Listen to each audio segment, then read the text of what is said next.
Hey guys, welcome back to my channel. Hope you're having a great day. So today's video is about 7 things to get rid of today, and they're fairly easy things, kind of some things you might not think of, but definitely need a little bit of attention every now and then. But you guys know I like to get quick into the video, so any questions, comments, or anything, leave them down below. The things that I will be mentioning will also be linked down below as well in the description box. And don't forget to subscribe if you are new here, and throw a thumbs up if you like these kind of videos. I can definitely do another one because there's a lot of things to get rid of in a house besides 7 things. So anyways, you guys, let's get right on into the video. A little quick disclaimer before I start the list. I am going to be reading off my notebook because obviously I'm recording on my phone. So if I wasn't recording my phone, I would use my phone because I usually write notes in the notepad on there. But we're going old school today. I am using my reading glasses. I look a little bit of a mess. I just got out of work like a little while ago, so I put my hair in this kind of contraption right now. I am trying to grow out my bangs, so if you guys see a little bit of weirdness going on here, that's why. So anyways, let me start the list. Number 1 will have to be makeup. I put this for number 1 because it is so crucial on getting rid of items that you are not sure when you purchased it. If you guys do not know, makeup contains or can contain a lot of bacteria throughout the months that it just sits there. Everything has a life shelf span, if you want to call it that. I did write a couple little things down. I know concealers are good for 12 to 18 months. Lipsticks are good for up to a year. And mascara, this is the number 1. Mascara is good up to only 3 months. And I know I'm guilty of this from back in the day. Before I even knew any of this stuff, I used to keep my mascara probably for a year. It definitely wasn't smart on my end because my eyes would get itchy, and I would always wonder why. Now I know why. I will link that down below, the list that I found on the shelf life of each makeup, so you guys know for yourself on whether to get rid of it or not. A little trick that I do now, you guys know my makeup organization thing is very small, and I like to keep it that way because it's so much simpler for me. So if something goes bad, it doesn't really break the bank for me to go buy it. So what I normally do is I will take a piece of paper and I will write down when I bought the eyeshadow, mascara, lip gloss, and I think that's all I wear, and concealer. So I wear 4 things. I'll write it down, and I'll write the date down next to all of those items to indicate on when I should get rid of it. So I know my mascara is going to be dying soon, is that a proper way to say it, or expiring soon. So I will be going to purchase another Pacifica mascara, and it's just as simple as that. I used to be a makeup hoarder way back in the day, probably 2010, 2011. I didn't even have room in my bedroom. And the craziest thing is that most of the makeup that I had in my room was expired. So what are the odds of that? But then again, who needs 20 palettes anyways? So yes, so that is number 1. Definitely check your makeup, you guys. Like I said, there will be a link down below on the kinds of bacteria that lives in your makeup, and another link down below on a list of the expiration dates on all makeup items. Number 2 on my list will have to be expired food. Now, I know what you guys are thinking. You're probably like, Kiera, we always throw away expired food. Well, I know some people forget canned food. Canned food can sit in your cabinets for a long time. They do have a long shelf life, but some canned foods are good for a year or 2 years, and a year and 2 years goes by really fast. And that one can that was good for the time you bought it, a year could pass and that can automatically got moved into the back of the cabinet, and you totally forgot that it was there. So obviously it'll be expired. So definitely just go through your food cubbies and your snack drawers, all that kind of stuff, your freezer, your fridge. You will definitely see a difference in getting rid of like food that went bad, and it'll make you think, wow, so next time I go grocery shopping, I'm not gonna spend this amount because it all went to waste anyways, or I won't buy that certain item because no one ate it in my house.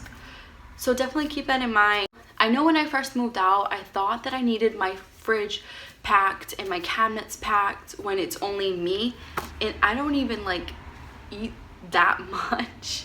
So most of my food in the beginning of the month went bad, and then I realized, whoa, let me calm down on things and just buy little things here and there since it's just me. So now like I'll go grocery shopping every other Friday and pick up little things here and there, like some fresh cauliflower, you know, things like that I know that I'm gonna cook that night or that week, so it doesn't get pushed to the back and go bad. And then not only did I just waste perfectly good food, but I also waste money that could be sitting in savings. So definitely keep that in mind. Number 3 is something fairly simple, but we all do forget to kind of go through it from time to time. It's clothes that no longer fit you, or clothes that you don't wear anymore.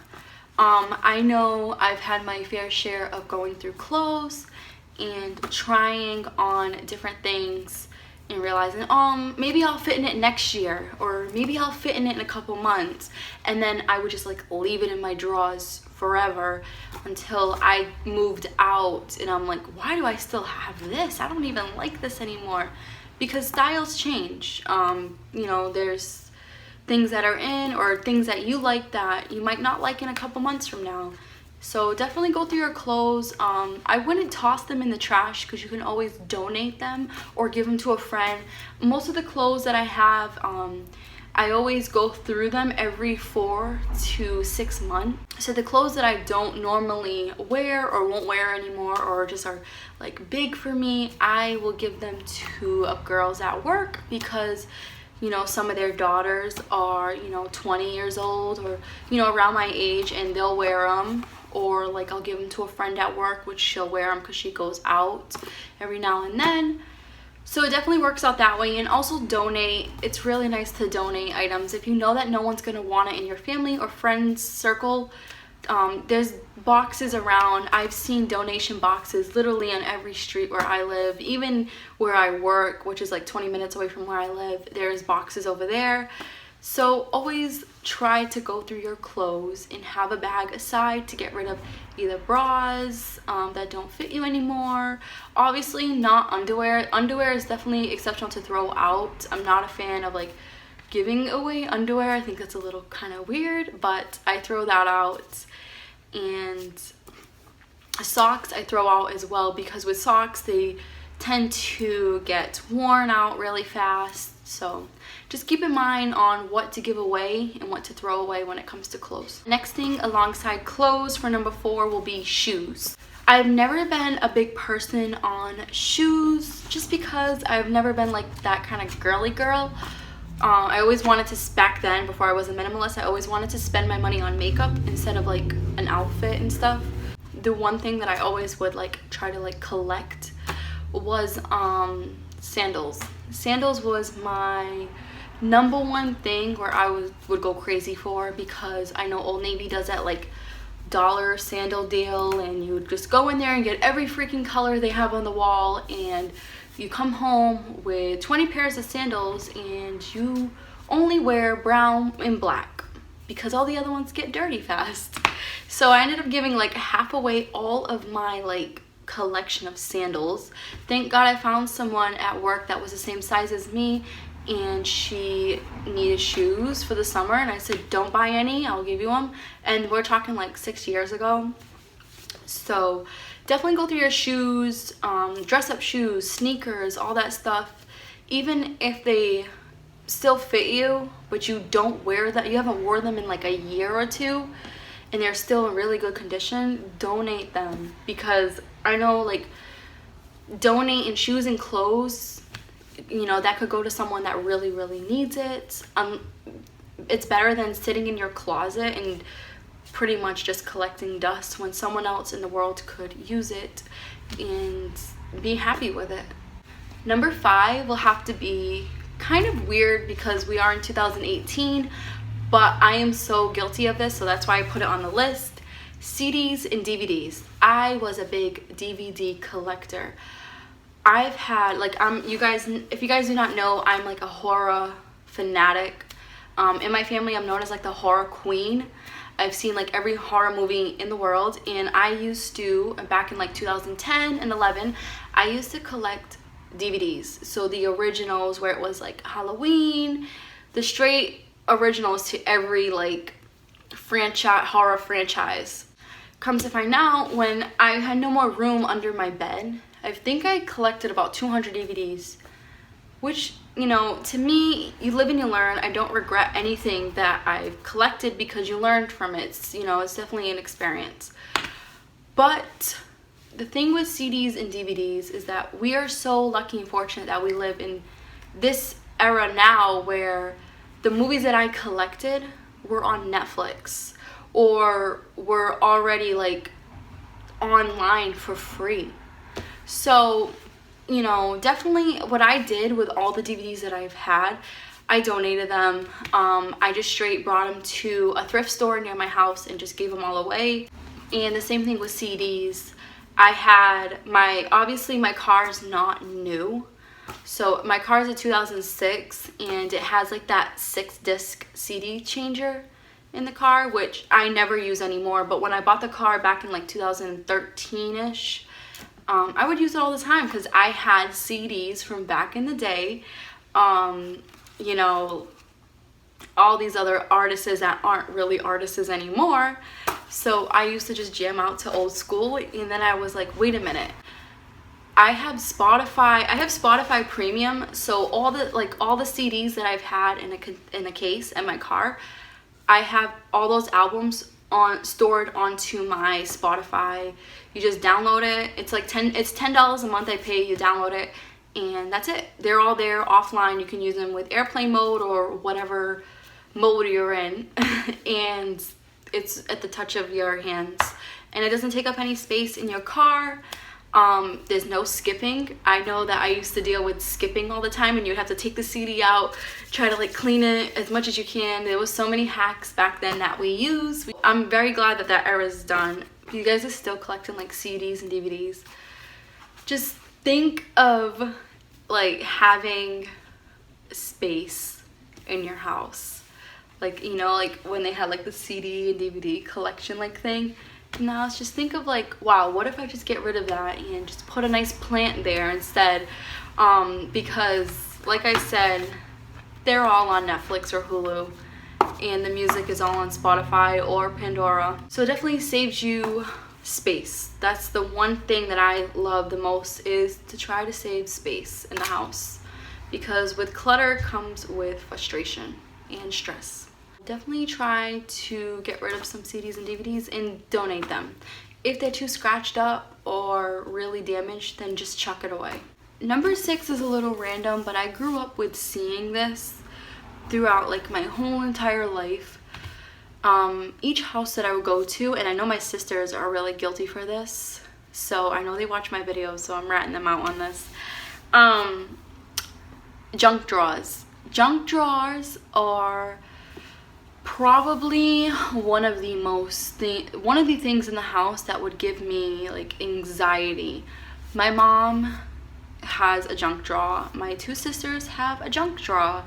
And basically, if you guys didn't grow up with that, a junk drawer is things that end up in there, whether it's pens, markers, screwdrivers, little freaking thumbtacks, like anything you can think of is in the junk drawer.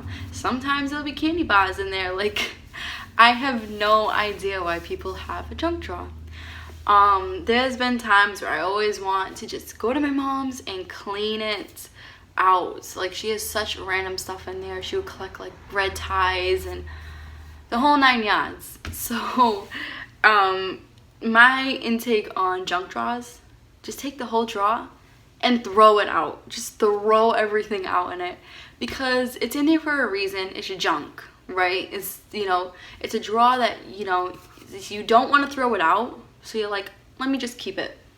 And then it piles up and piles up. So it's definitely something to think of. If you guys have a junk drawer or any kind of drawer in your house that just has random items, either go through it, or just, if you want to clear out your mind or clear out your space, just take a garbage bag and just throw it all away, because I really don't see the purpose of a junk drawer. The last one on my list is kind of something else I grew up with. Dishes. This was the number one thing that I took into consideration when I moved out. Dishes piles up so much at my mom's. Like, I don't even think she knows how many dishes she has. You know, one day you have 4 plates, and then, you know, with people coming over, you think you're gonna, you know, oh, I need more, I need this, you know. So with life going on, you end up collecting dishes. Some people collect dishes. My mom, in case, collects wine glasses. I think she has about 50 to 60 wine glasses. I know some people they collect mugs, or like my other sister's house, she has 2 kids, and she's got a bunch of Disney cups, like a bunch. You would think she would have 10 kids. So I always try my best to tell people to go through your dishes, because it's super easy to just collect random dishes.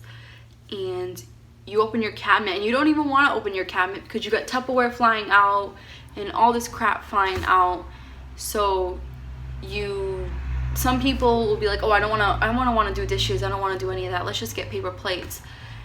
So instead of getting like paper plates, or like trying to think of, oh, I don't want to do dishes, there's too many, just go through your dishes. Like, if you have a family of 4, then keep 7 plates. You know, always have those couple extras that you might need. You don't need 20 for a family of 4, or, you know, you don't need a bunch of drinking. Like, if you have glasses, you got wine glasses. I say the number 4 plays a big role in a house when it comes to dishes. I have 4 cups, 4 plates, 4 forks, 4 spoons, and that's basically it. Like, I just try my best to keep it under control. I know you guys are probably thinking I don't have any kids or a boyfriend or any of that, so it might change throughout the years. And if it does, then I will try my best to get back to where I was. I know sometimes my sister will keep like butter bowls, like the butter containers, and she'll clean them and be like, oh, I might put onions in there. And it never happens. It never happens, but she does it every time she finishes butter or a whipped cream container. She's like, I might use it, just put it in there. And it piles up. So definitely keep that in mind. I'm not trying to rat out my family. They know I love them. But with me being like this, I notice things. So anyways, you guys, I hope you enjoyed that video, and I really hope that these steps help you to declutter your house, or to try to become more of a minimalist each day. If you guys want another video like this, let me know. There's a ton of things to get rid of in the house, and I didn't want to fit them all in one video because it would be super long and probably boring. So if you guys want to see another video, let me know down below. So I'm gonna leave you guys on that note. I hope you have a great rest of your day, and I will catch you in the next video. Bye.